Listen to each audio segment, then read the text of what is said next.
welcome back to my channel, My Carbless Life. This is my weight loss journey. So first I want to start off by saying I apologize for the lighting and for my hairstyle or lack thereof. It is 6 in the morning. My husband left to go on a trip for work early this morning, and I just wasn't able to fall back asleep, so I figured I'd try and make this video before my son woke up. So I did my weigh-in this morning, so of course I want to go over that. I also did my measurements, but I did want to go over something else that I've noticed I hate to use the word mastered, but I've gotten down pretty good.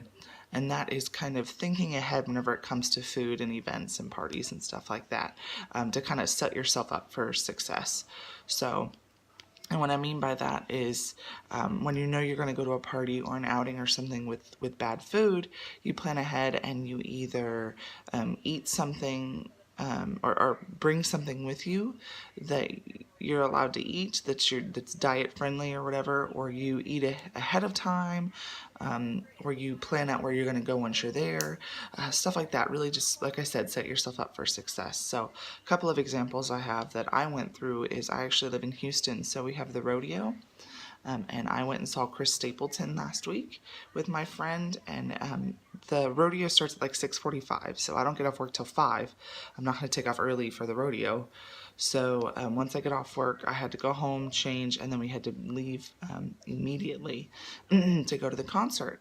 So I actually had some leftovers, so I came home, stuck those in the microwave, ran and got ready, came back and ate them really quick before we left. So I made sure to eat before we went. That way, while I was there, I wouldn't be hungry and I wouldn't be tempted to eat something, because I knew that, I can kind of convince myself that, no, you've already eaten, you don't need anything else. Because I don't know if any of y'all live around here. I don't know if you don't, if you know what kind of food they serve at the rodeo here. But I mean, they have fried Oreos. I'm pretty sure they have fried butter, fried Snickers, turkey legs, hot dogs, chicken tenders, all that real southern deep fried heart attack food that's of course delicious. So I really wanted to plan ahead for that and make sure I had no temptations. I didn't drink while I was there either, number one because it's ridiculously expensive, and I'm really just trying not to drink a lot because of the weight loss. So I did I think I bought a water bottle, and that was still like $7.50 for a bottle of water. Anyways, the next one that I have, actually went to another concert a few days later. Me and my friend went and saw Lorde. She was great, but we saw her at not the Elk Care, the Toyota Center downtown. Same kind of thing. Her concert started at I think like 7. Of course, she had people opening up for her, but we wanted to get there pretty early, so I knew I wouldn't have as much time after work because I had to go home, get my son, take him home. So I actually brought I just grabbed she was there to pick me up whenever I got home, so I just grabbed a protein shake and a cheese stick, and I drank that and ate that on the way there, so that helped with that. I did drink when I was there. I had a gin and tonic, which I don't think gin has carbs, but I think tonic does. And I had 2 of those, but I figured it was okay because I had the baby monitor right there and he just started moving. Sorry. God, so distracted. So yeah. Oh, hold on. He's just moving in his sleep. Okay. Sorry about that. So anyways, like I said, I just think it's smart to kind of prepare ahead so you don't really give into temptations and cheat whenever it's not necessary. Go whenever you're already full, or plan what you're going to have whenever you get there. Like sometimes I'll go to events, kind of like the rodeo or like the concert.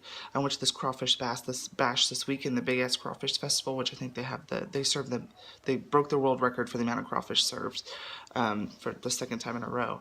But I'm not a huge fan of crawfish, so I went to one of the vendors. I got myself a burger with no bun and just ate the meat and cheese and veggies with a fork, and that was perfect. That's all I needed.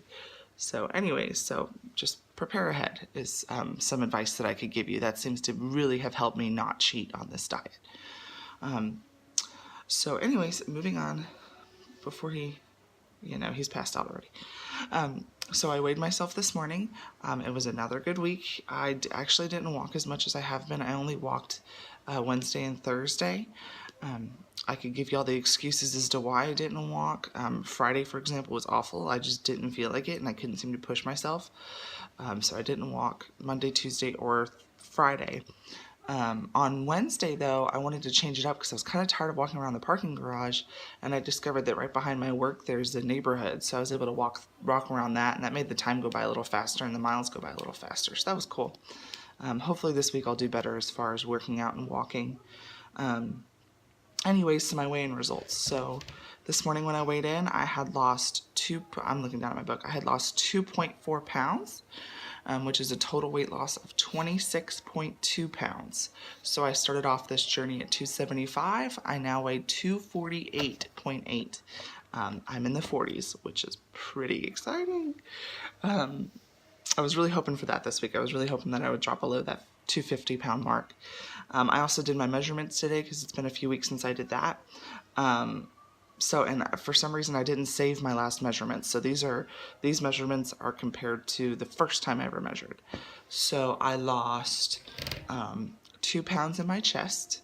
I lost 1 pound in my waist. I've lost 1.5 pounds in my belly. I lost 1 pound in my butt. 1.5 pounds in my, I'm saying pounds, inches, I mean inches, sorry. 2 inches in my chest, 1 inch in my waist, 1.5 inches in my belly, 1 inch in my butt, 1.5 inches in my left thigh, 1.5 inches in my right thigh. I'm not losing any inches or half inches or anything in my arms. I guess I'm just not working on them enough, so I need to start doing something more with them. So that's 8 inches in total that I've lost over my body, which is huge. So I'm pretty excited about this. Can't remember the last time I was in my 240s. I know it was after college, but it's still, it's been a minute since I've weighed in my 240s, so pretty excited about that. All in all, it was a great week. I felt like I oversnacked a little bit this week, but I still did really good, so I didn't eat any unhealthy food when I snacked. It was all healthy food, but sometimes too much of a good thing isn't always a good thing, but apparently this time it wasn't necessarily bad. So, but anyways, thanks again for watching. Don't forget to follow me on Instagram, My Carbless Life, no spaces or underscores or anything. And please subscribe to my channel if you like what you see. Comment below if you have any questions or if you want me to discuss anything in particular in videos, or just let me know how I'm doing would be awesome. This is my first time with a YouTube channel, so I don't really know how I'm doing. Anyways, thanks for watching. Y'all have a great day. Bye.